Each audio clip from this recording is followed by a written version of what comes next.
She got to the lead a little bit earlier probably than she would have on some tracks, but here, like Johnny said, you know, hey, you got to be, you know, at the quarter pole, you got to be there because the wire's coming up a little quicker, you know. So, you know, I felt great about the way he handled her. Down the backside was a beautiful move. He saved ground in the first turn, and when he got to the backside, he just edged her out, you know, not going to be in any traffic. And I was like, well, we're going to be, you know, we're going to have a good horse race from here. Like I said, listen, the horse was ready. He's a great jock. Mr. Fipke made the decision. That's what we went with.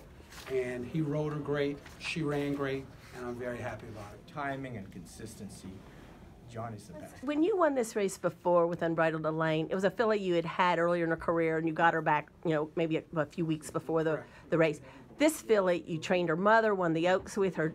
Just talk about, you know, the specialness when you go so far with this family. Her sister, yes, yeah, right? I mean, it's just remarkable. I just don't think there's a family or like this in the world that I can think of that's been, you know, so solid. But you got to give Chuck Fipke credit. He bred him to Unbridled. He bred her to Unbridled Song. The sister bred her went right back, and he had the nerve to step up and give $2.5 million for the mom. You know, I mean, a lot goes credit to him. You know, the night I bought the horse, hey, was the night I actually met Dallas. I'd never met him.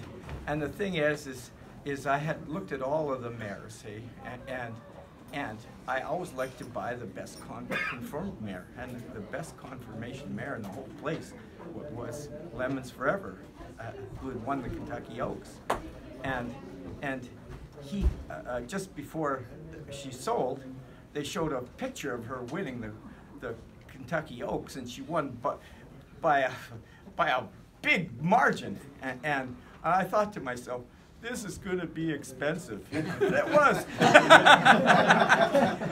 And so I talked to Dallas about it, you know. I actually, I think right then I said, I'm going to. Yeah, he said, I'm going to send you some horses. And I was like, well, great. Don't forget to pay for that $2.5 million. But no, he called me, and we went on from there. Yeah, and the thing is I said, how come you had to show that, you know, just before the sale, hey? He says, well, you know, I got a wife and the kids, and I got to get some grits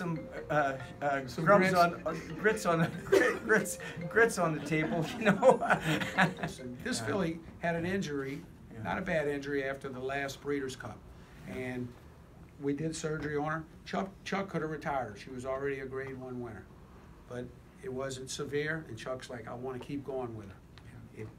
And he did. A lot of people, I mean, 9 out of 10 guys would have, I think, would have retired her. But Chuck, being the guy he is, a sportsman and loves racing and wanted to see this happen for him, he did it. Was the plan to sit behind the late? I mean, was that? Oh, definitely. We did talk about it. So, like, you know, I want to get a good position and save the ground. That's the first thing I said to Dallas. I just wanted to save some ground the first turn, and then I'm get it out, you know, into in the outside little by little, and get a good position and go around the horses. And she did just that. So the plan worked out just the way we wanted to.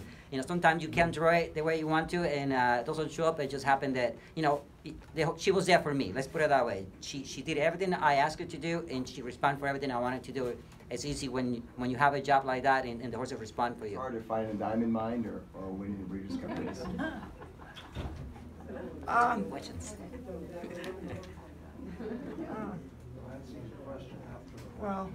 Well, I actually think maybe the Breeders' Cup might be a little more difficult, hey, you know, because you know you breed these horses, and you know, I mean, for Forever Unbridled, you don't realize how many other horses, hey, that we pay the oats and the bills and the training bills and everything for just to get the one, hey, and the odds are pretty stacked against you, you know.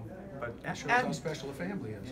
Yeah, that's right. Yeah, the family is very special. I got sold on the pedigree, and then when I saw her, I got sold again, and I couldn't even stop on the bidding. I had to have her.